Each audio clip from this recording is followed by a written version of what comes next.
Welcome to my home and welcome to my dance studio, which is the home of my walls of fame and obviously my sports memorabilia collection, which is an important backdrop to the principles of leadership and management that we're going to talk about right now.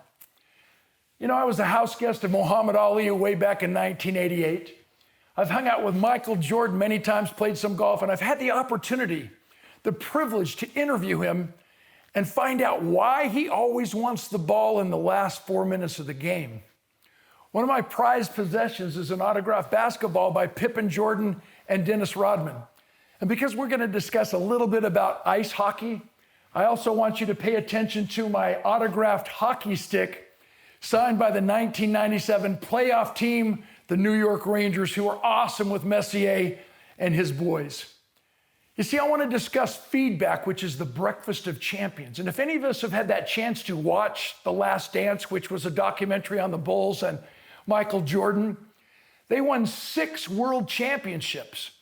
And if you watched the intensity and the intention of Michael Jordan, never once was it about a shoe deal, never once was it about making money, never once was it about fame and fortune, never once was it about the next contract. It was only about one thing. Michael Jordan was driven to become the very best basketball player he could be. And by increasing his frequency of feedback, it also allowed him, inspired him, drove him to become the very best basketball player of his generation. So let's talk about feedback because it relates to leadership management. Successful leaders and managers focus on doing things right.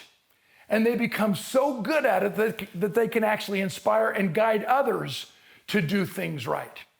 But if you want to be a significant leader, a significant manager, which also allows you to be a significant coach, a significant educator, and a significant parent, what we have to do is increase our frequency of feedback that allows us to not just do things right, but puts us in a position to always do the right things.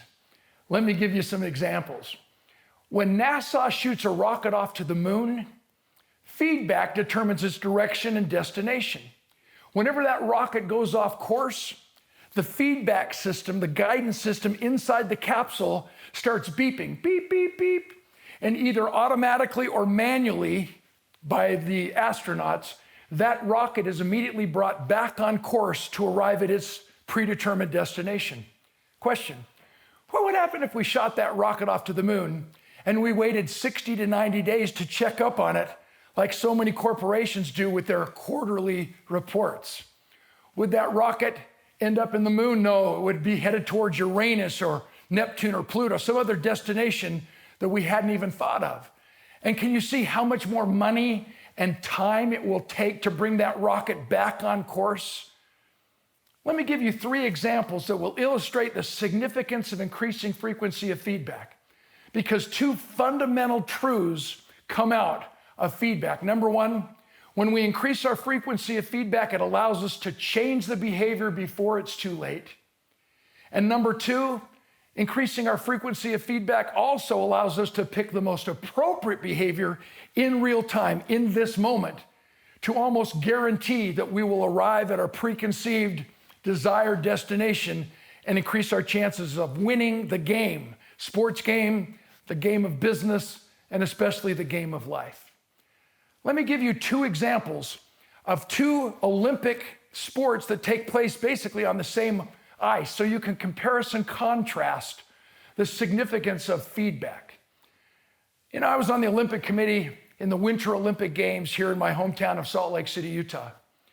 And we went to see the figure skating competition, and it was a very interesting experience for me because I'm an athlete. I can't really call it a sporting event, but I can call it an athletic competition because these figure skaters are definitely athletes.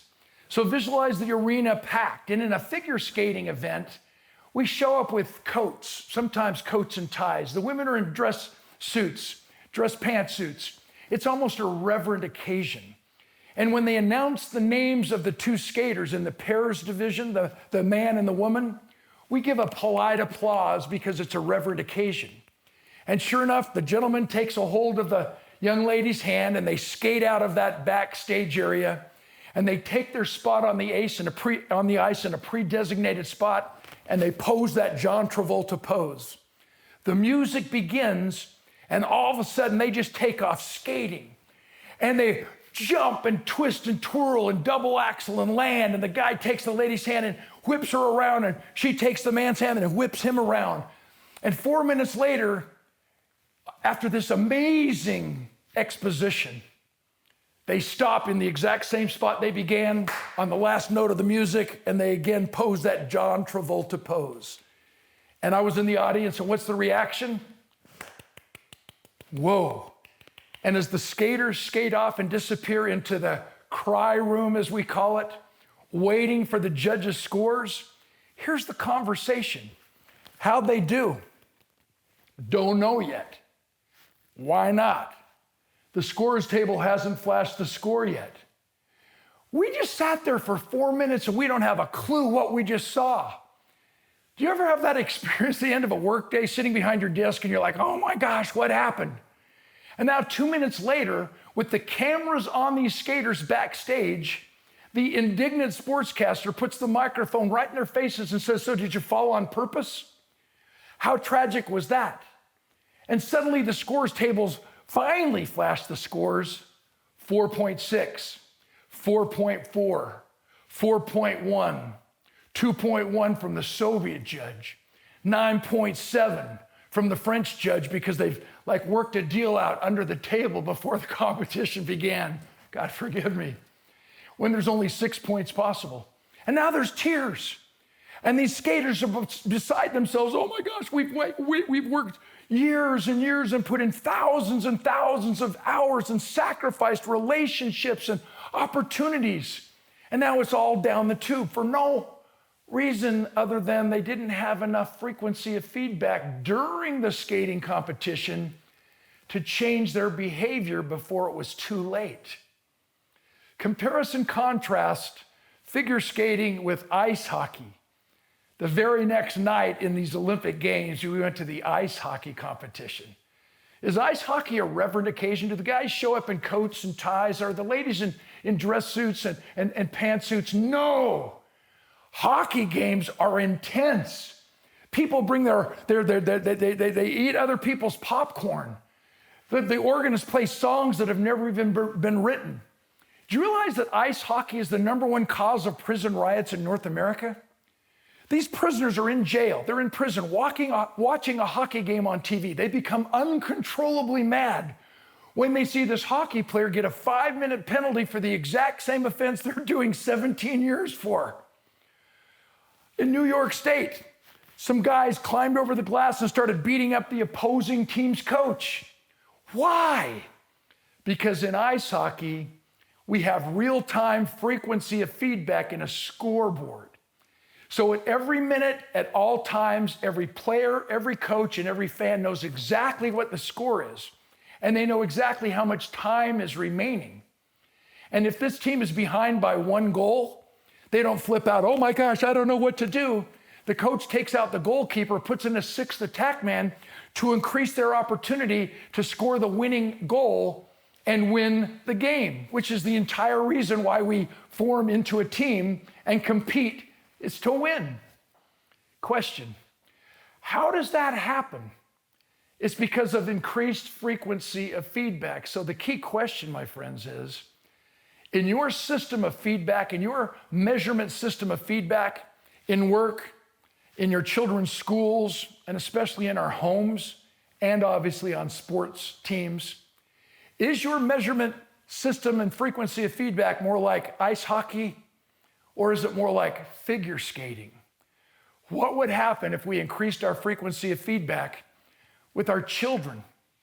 As parents, are we not always guilty of trying to choose our children's friends? And what that does is it forces them to have 2 sets of friends. We've talked about that in other trainings. When our children bring home the friends, that they really hang out with, we have a chance in real-time frequency of feedback to give them counsel and support. You see, there's 3 kinds of feedback that we need to always solicit and appreciate. #1, it's factual feedback. Facts and figures and we need to hold ourselves and everyone else accountable without assessing blame. It's just the truth. It's just the facts. The second kind of feedback is motivational feedback, which is the coach. It's the leader. It's the executive in the corporation. It's the parent. You can. Come on, get up and go again. Motivational feedback is what triggers endorphins, and it allows us to hustle and find that second wind. And the third kind of feedback is obviously educational feedback, which is where we make the corrections. It's where we refine our performance and redefine what's possible, believing that no matter what your past has been, you have a spotless future. In real time, what would have happened had those figure skaters had an opportunity to make an adjustment and shift in what they were doing on the ice before their performance ended? Which brings us to the third example, basketball. You think about the intensity of being able to change our behavior before it's too late. Well, through a basketball analogy, a real experience that I had, you'll also understand the second thing we've already talked about, that increasing our frequency of feedback also allows us to pick the most appropriate behavior in that moment, in every moment, to increase our chances of winning the game. Basketball game, two teams going back and forth, rival teams. It was an intense game. And at the end of the game, with 3 seconds left in the game, this team was behind the other team by 1 point. They were getting the ball. After a timeout, they came back onto the floor. A player on the team that was behind by 1 point immediately threw the ball in to his teammate. His teammate immediately turned and shot the ball. When the ball was airborne, the buzzer that ended the game went off. And all of a sudden the ball swishes through the net. Nothing but net. The crowd erupts. The place goes crazy, pandemonium. And the team that was behind by 1 point wins the game by 2 points. Wait a minute. Interesting. How did they win by 2 when they were behind by 1? Well, when the player received the ball from his teammate and turned and immediately shot the ball, he didn't dribble down the court and immediately shoot a short jump shot. He turned and immediately threw it the entire length of the basketball court, 90 feet. And as I said, the buzzer went off while the ball was airborne.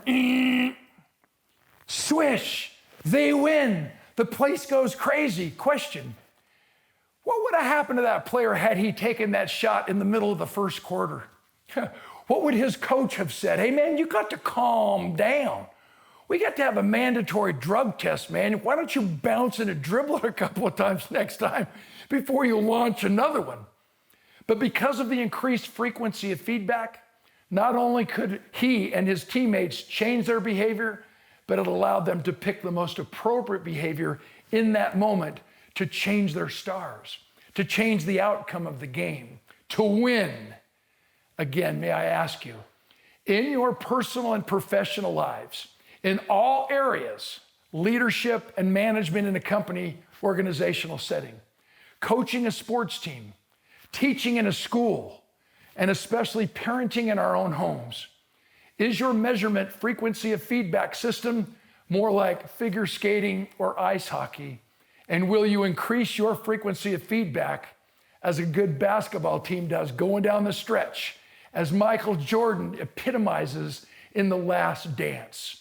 Knowing what the score is, knowing how much time is on the clock, knowing who is guarding him, knowing what has been happening in the game, he and his teammates, and especially Coach Phil Jackson, put themselves in a position to do whatever it took to win. I love quotes. And what would happen to your organization if everybody believed it is not enough to say, I will do my best?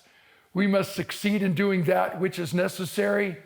And what allows us to do that which is necessary is increasing our frequency of feedback. I challenge you to do so.